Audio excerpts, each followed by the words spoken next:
Welcome to The Explainer. Today, we're diving into two massive global stories that, on the surface, seem to have absolutely nothing to do with each other.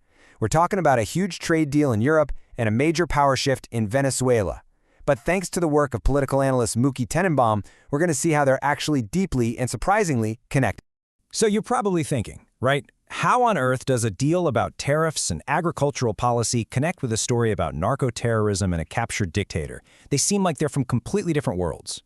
But this is where analyst Mooky Tenenbaum's work gets really fascinating. He argues that these aren't separate events at all. They're actually two pieces of the exact same puzzle, and they show us a massive, hidden realignment of global power that's happening right under our noses. Okay, so let's start with this so-called historic trade deal between the European Union and the South American Mercosur bloc. Mooky Tenenbaum says the real story here isn't the deal itself, but the deep, deep cracks it exposes. Just look at this number, 25 years. Mooky Tenenbaum argues that taking a quarter of a century to get a deal done isn't a sign of careful planning. He sees it as a massive symptom of just how divided and dysfunctional Europe has become. And this slide, well, it really lays out the core problem he's identified. On one side, you have the Mercosur countries. They're all on the same page. They know what they want. And on the other side, you've got the EU, totally fractured, with huge players like France and Italy actively fighting against the deal.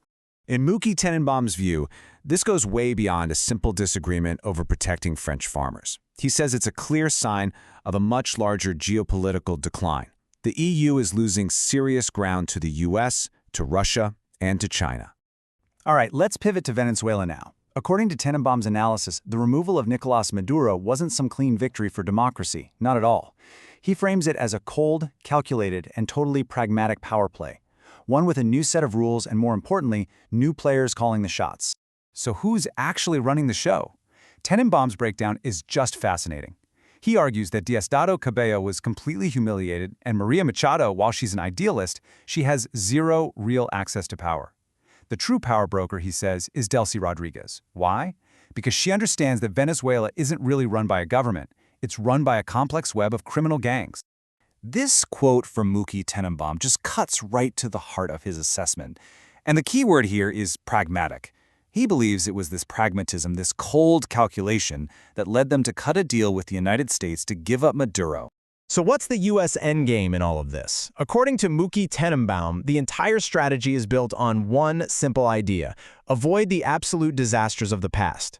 Tenenbaum points straight to the catastrophic regime changes in places like Iraq and Libya, which spiraled into decades of civil war. He argues the U.S. is dead set on preventing that kind of mess in its own hemisphere. This is all about stability, not idealism. And the scale of the challenge here is it's enormous. Tenenbaum's estimates really put it in perspective. The country's entire oil infrastructure is in ruins. He figures it's going to take at least 12 years and $100 billion minimum just to get it back online. This old Spanish proverb, which Tenenbaum uses, captures the situation perfectly. Any talk you hear about a quick oil boom in Venezuela is pure fantasy. The U.S. is playing the long game here because the reality on the ground is just grim. And here it is. This is where Mooky Tenenbaum connects all the dots. This major shift in Venezuela is not happening in a bubble. No, it's sending shockwaves all across the globe, and it's creating huge problems for other world powers.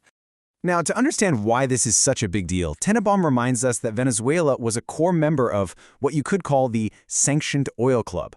Along with Russia and Iran, it was selling its oil at a massive discount on the black market, basically creating an entire energy system outside of Western control. So from Mooky Tenenbaum's perspective, this is a huge strategic blow to both China and Russia. China suddenly loses a source of cheap oil, and Russia is now facing new competition that could crash the price of its main export. But then Tenenbaum makes another critical connection. He says it's no coincidence that just as Venezuela is being pulled back into the mainstream, Iran, another key U.S. adversary and sanctioned oil producer, is also starting to look really unstable.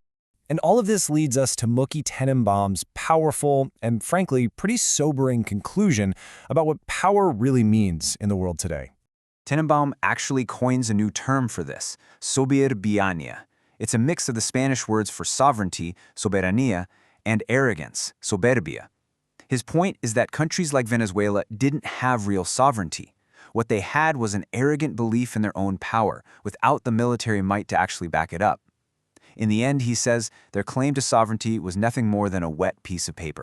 Ultimately, Muki Tenenbaum's entire analysis forces us to ask a really profound question. Are we just watching a fractured Europe, a pragmatic coup in Venezuela, and new pressure on Iran as just a series of isolated crises? Or are these all calculated, interconnected moves on a brand new global chessboard, signaling the painful birth of a new world order?